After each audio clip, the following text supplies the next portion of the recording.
Tonight, more than 200 years after a former colony won the right to determine its own destiny, the task of perfecting our union moves forward.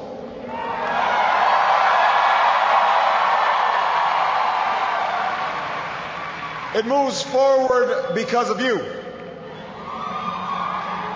It moves forward because you reaffirmed the spirit that has triumphed over war and depression, the spirit that has lifted this country from the depths of despair to the great heights of hope, the belief that while each of us will pursue our own individual dreams, we are an American family and we rise or fall together as one nation and as one people.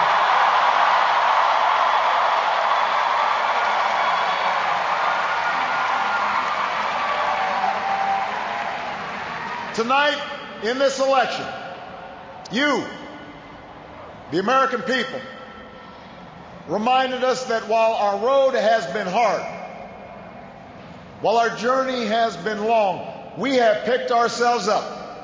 We have fought our way back. And we know in our hearts that for the United States of America, the best is yet to come.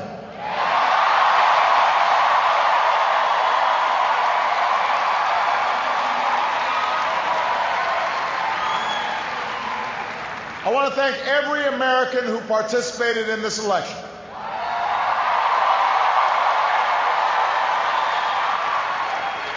Whether you voted for the very first time or waited in line for a very long time. By the way, we have to fix that.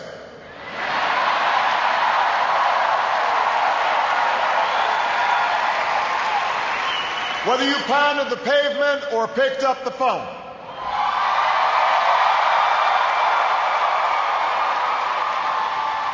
Whether you held an Obama sign or a Romney sign, you made your voice heard, and you made a difference. I just spoke with Governor Romney, and I congratulated him and Paul Ryan on a hard-fought campaign.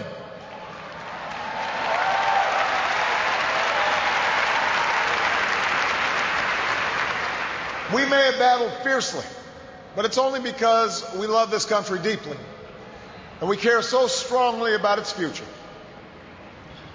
From George to Lenore to their son Mitt, the Romney family has chosen to give back to America through public service, and that is a legacy that we honor and applaud tonight.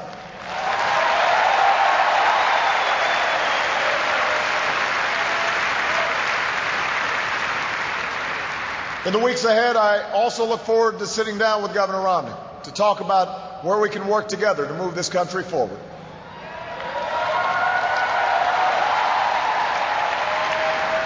I want to thank my friend and partner of the last 4 years, America's happy warrior, the best vice president anybody could ever hope for, Joe Biden.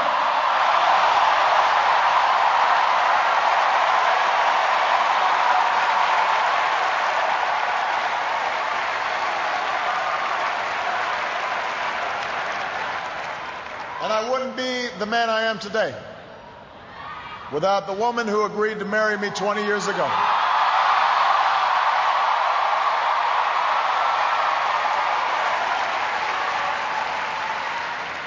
Let me say this publicly. Michelle, I have never loved you more. I have never been prouder to watch the rest of America fall in love with you too, as our nation's First Lady.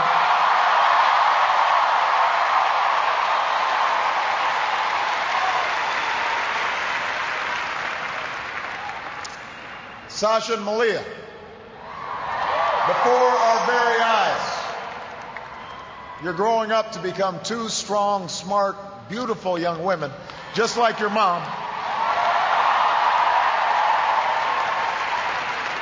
And I'm so proud of you guys. But I will say that for now, one dog's probably enough.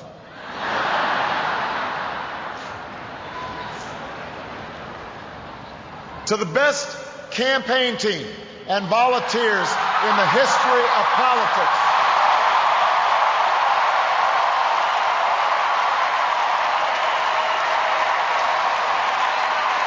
The best.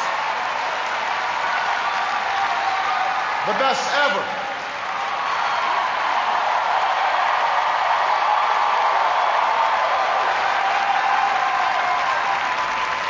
Some of you were new this time around, and some of you have been at my side since the very beginning.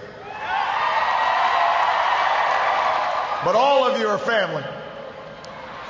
No matter what you do or where you go from here, you will carry the memory of the history we made together. And you will have the lifelong appreciation of a grateful president. Thank you for believing all the way, through every hill, through every valley.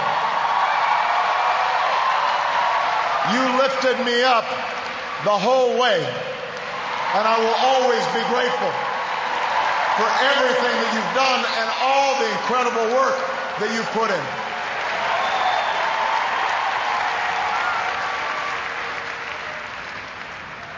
I know that political campaigns can sometimes seem small, even silly. And that provides plenty of fodder for the cynics who tell us that politics is nothing more than a contest of egos or the domain of special interests.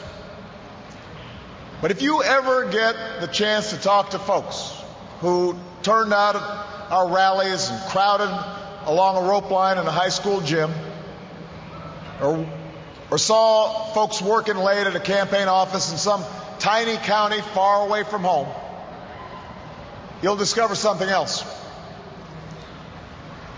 You'll hear the determination in the voice of a young field organizer who's working his way through college and wants to make sure every child has that same opportunity.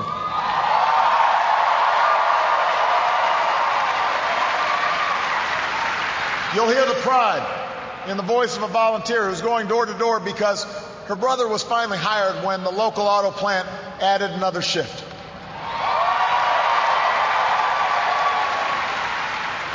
You'll hear the deep patriotism in the voice of a military spouse who's working the phones late at night to make sure that no one who fights for this country ever has to fight for a job or a roof over their head when they come home.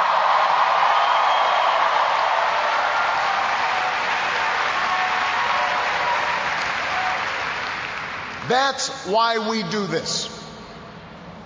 That's what politics can be. That's why elections matter. It's not small, it's big. It's important. Democracy in a nation of 300 million can be noisy and messy and complicated. We have our own opinions. Each of us has deeply held beliefs. And when we go through tough times, when we make big decisions as a country, it necessarily stirs passions, stirs up controversy. That won't change after tonight, and it shouldn't. These arguments we have are a mark of our liberty. And we can never forget that as we speak, people in distant nations are risking their lives right now just for a chance to argue about the issues that matter. The chance to cast their ballots like we did today.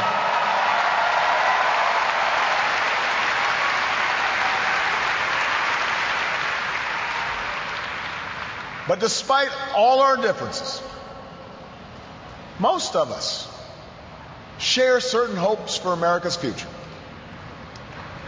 We want our kids to grow up in a country where they have access to the best schools and the best teachers. A country that lives up to its legacy as the global leader in technology and discovery and innovation, with all the good jobs and new businesses that follow. We want our children to live in America that isn't burdened by debt, that isn't weakened by inequality, that isn't threatened by the destructive power of a warming planet.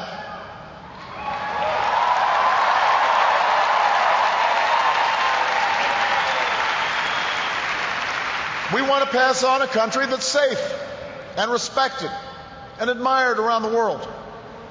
A nation that is defended by the strongest military on earth and the best troops this world has ever known.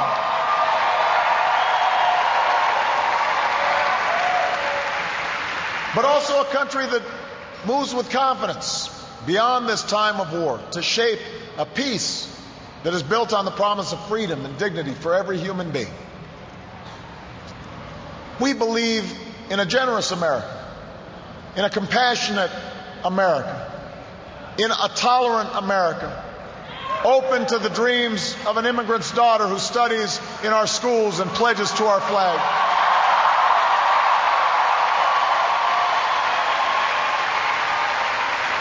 To the young boy on the south side of Chicago who sees a life beyond the nearest street corner.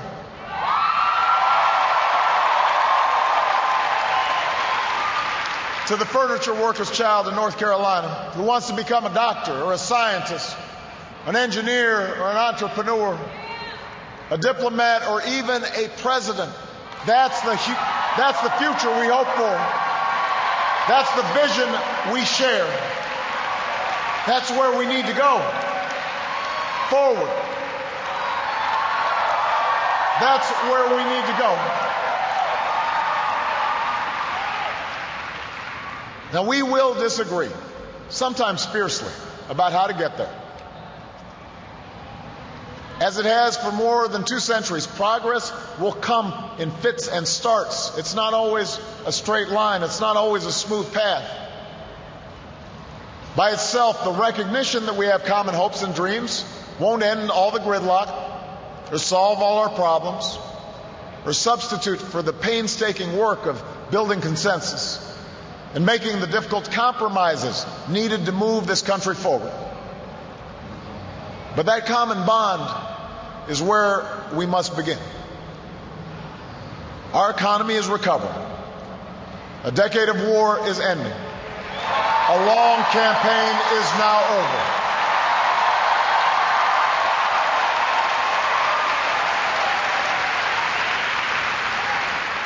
And whether I earned your vote or not, I have listened to you.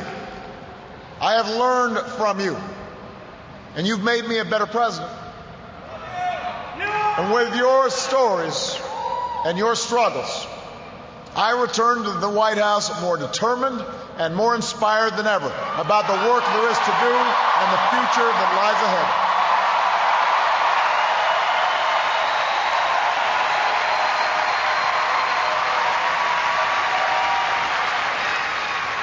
Tonight, you voted for action, not politics as usual. You elected us to focus on your jobs, not ours. And in the coming weeks and months, I am looking forward to reaching out and working with leaders of both parties to meet the challenges we can only solve together. Reducing our deficit, reforming our tax code, fixing our immigration system, freeing ourselves from foreign oil. We've got more work to do.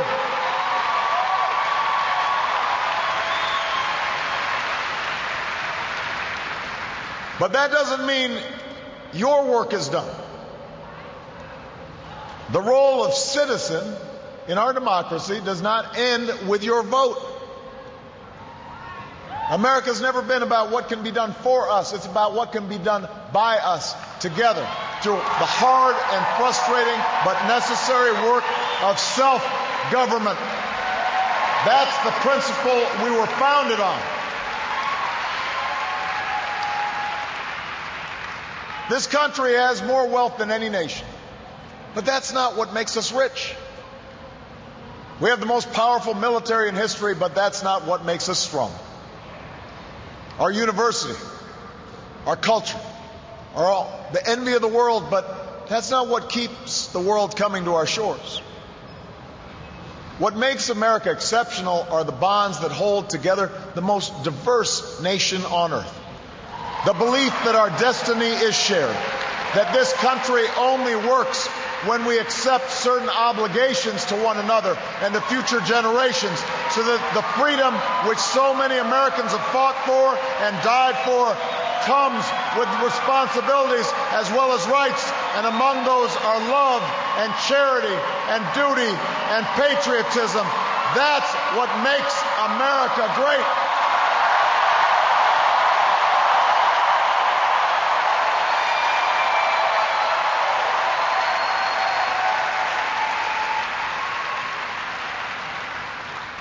I am hopeful tonight because I've seen the spirit at work in America. I've seen it in the family business whose owners would rather cut their own pay than lay off their neighbors. And in the workers who would rather cut back their hours than see a friend lose a job. I've seen it in the soldiers who re-enlist after losing a limb. And in those SEALs who charged up the stairs into darkness and danger because they knew there was a buddy behind them watching their back.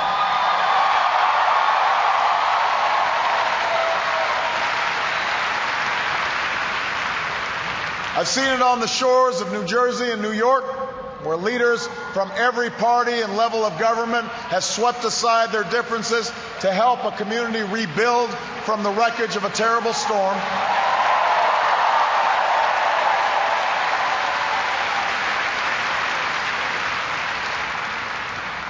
And I saw it just the other day in Menor, Ohio, where a father told the story of his 8-year-old daughter whose long battle with leukemia nearly cost their family everything. Had it not been for health care reform passing just a few months before the insurance company was about to stop paying for her care.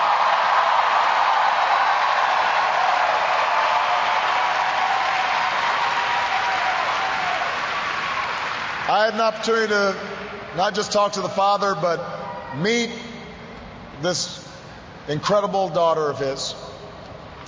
And when he spoke to the crowd, listening to that father's story, every parent in that room had tears in their eyes.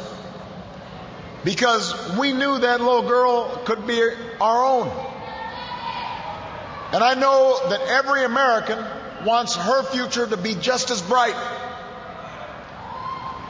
That's who we are. That's the country I'm so proud to lead as your president.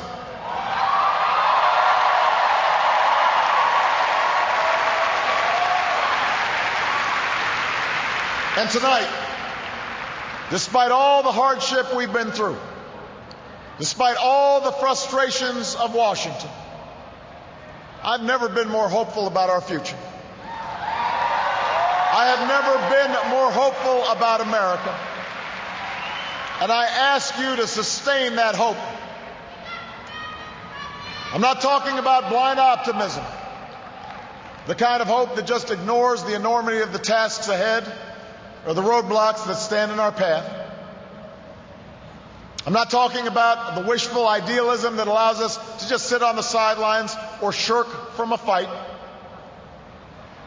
I have always believed that hope is that stubborn thing inside us that insists, despite all the evidence to the contrary, that something better awaits us, so long as we have the courage to keep reaching, to keep working, to keep fighting.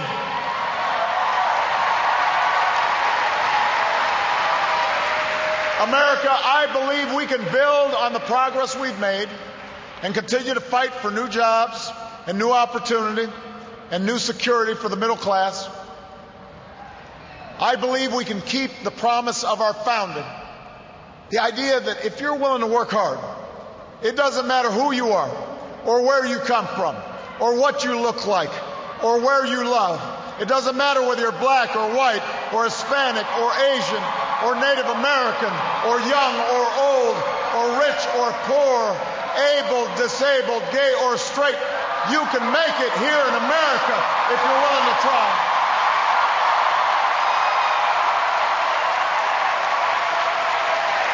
I believe we can seize this future together because we are not as divided as our politics suggests. We're not as cynical as the pundits believe. We are greater than the sum of our individual ambitions. and we remain more than a collection of red states and blue states. We are and forever will be the United States of America. And together, with your help and God's grace, we will continue our journey forward and remind the world just why it is that we live in the greatest nation on earth. Thank you, America. God bless you. God bless these United States.